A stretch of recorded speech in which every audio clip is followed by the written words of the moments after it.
There are, of course, specific activities or specific conduct which might jeopardize the protection which IHL grants to health professional or health facilities. So, of course, the main problem is represented by circumstances in which the impartial and humanitarian nature of the health facility or of the health professional is compromised. For instance, if they're used, as I was saying before, to in support of military action of one or the other party. If you remember, for instance, during the last Gaza war, the Israeli Defense Forces were launching attacks against hospitals in the Gaza Strip, claiming that they were used to, launch mortar shells against Israeli territory. So in this case, of course, since the health facility has allegedly been used for military personnel, it loses its protected status. In the same vein, also using ambulances to transport fighters or military material is prohibited, and it would entail the loss of protection for these facilities or these units. This doesn't mean, however, that in the case of hospitals, for instance, the fact that they have been used for military purposes deprives the hospital and also those who are inside the hospital of any sort of protection, which means that the party against whom attacks have been launched from the hospital can obviously target the hospital, but the party would need to respect the rules of IHL, which try to minimize the effect of hostilities on protected persons. So, for instance, they would need to make sure that the attack is actually necessary, so that the health facilities are still used to further military in support of military action. They would also to make sure that the attack is proportionate, so that the possible collateral damage is not disproportionate with respect to the expected military advantage they expect to gain from launching that specific attack. So, in brief terms, they must do all which is possible to minimize the damage to the protected individuals that are hosted by the hospital.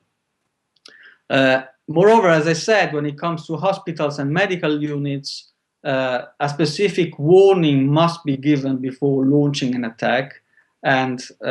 only after the warning has gone unheeded can the attack actually be launched against those sort of facilities. Of course, these sort of practices are, let's say, very damaging to the normal running of medical business during armed conflict, because, of course, they jeopardize, they undermine the trust that belligerents put in organizations providing health assistance, and, of course, as a result, they might lead to the introduction of restrictions and controls on the operations of medical personnel. So IHL foresees, for instance, that the belligerent parties can search ambulances, can search vehicles which are used to transport wounded or sick. And of course, if there is a pattern of disregard of the obligation to only to transport sick and wounded and not to transport means that can be used in the conflict, these controls might intensify. And this, of course, could lead to a slowing down of medical operations and hence make them less effective. There have been surveys over the last few years consulting both armies and also armed groups, and all of these, or many of these actors, have pointed to the fact that, for instance, misusing the Red Cross or Red Crescent emblem has, in the past, undermined, as I said, the trust between the parties to the conflict, and has led to make those units, those facilities, the objects of direct attack. So instead of being spared and protected, they were actually chosen and elected as being specific privileged targets. It is also important to say, and this is one of the big dilemmas that health professionals face nowadays, that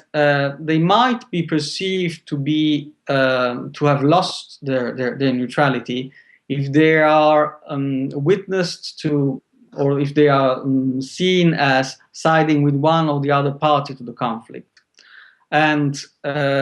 this, of course, might become a problem because, on one hand, the parties to the conflict, as we said, have a duty to respect and protect those health professionals or relief workers. And many times the only way they can do it is by providing them with armed escort.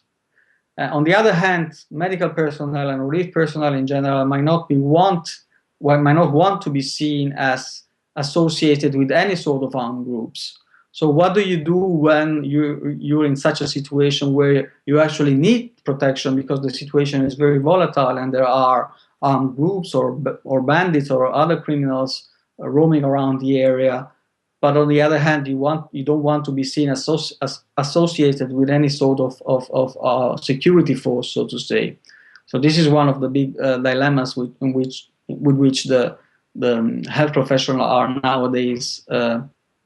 let's say, struggling.